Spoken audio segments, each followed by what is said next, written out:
Hey, welcome back. It is time for another story.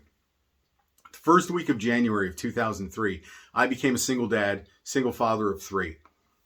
And one of there was a couple that lived down the street. Their son and my two oldest kids would play together, just being neighbors.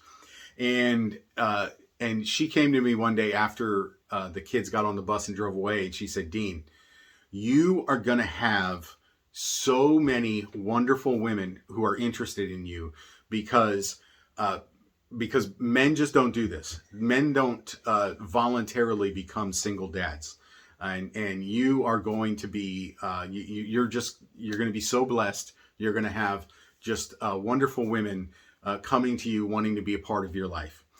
And then shortly after that, maybe not so shortly, but at a certain point after that, I went to work for an insurance company, and one of the managers there, he pulled me aside and he said, "Dean, I want you to know you are a commodity.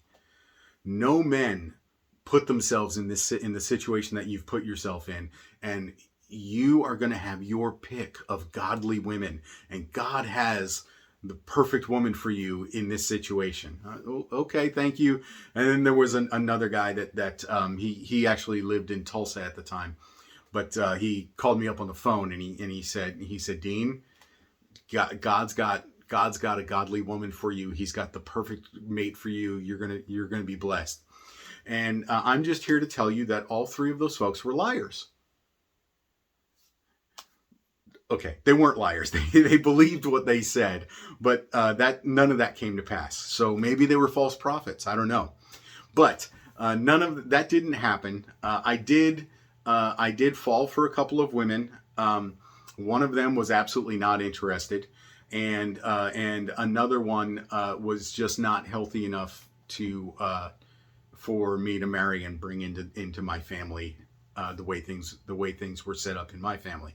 It just wasn't a good idea, so it didn't happen. There were plenty of women. I mean, it wasn't like every night I had a new woman coming to me. It wasn't like that. But there were plenty of women who were interested. I wasn't interested in any of them, and there were just and none of them were healthy enough to bring into my family and or blend our families together. It just that just wasn't possible. It wasn't going to happen.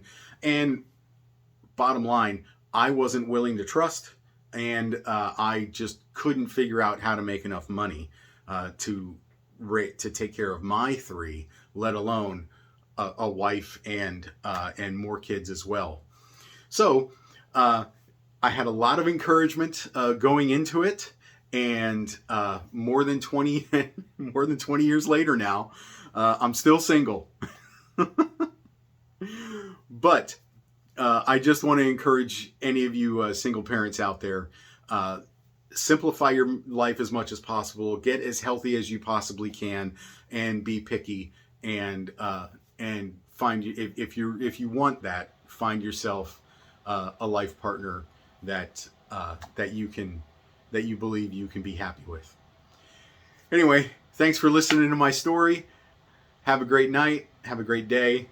We'll see you next time.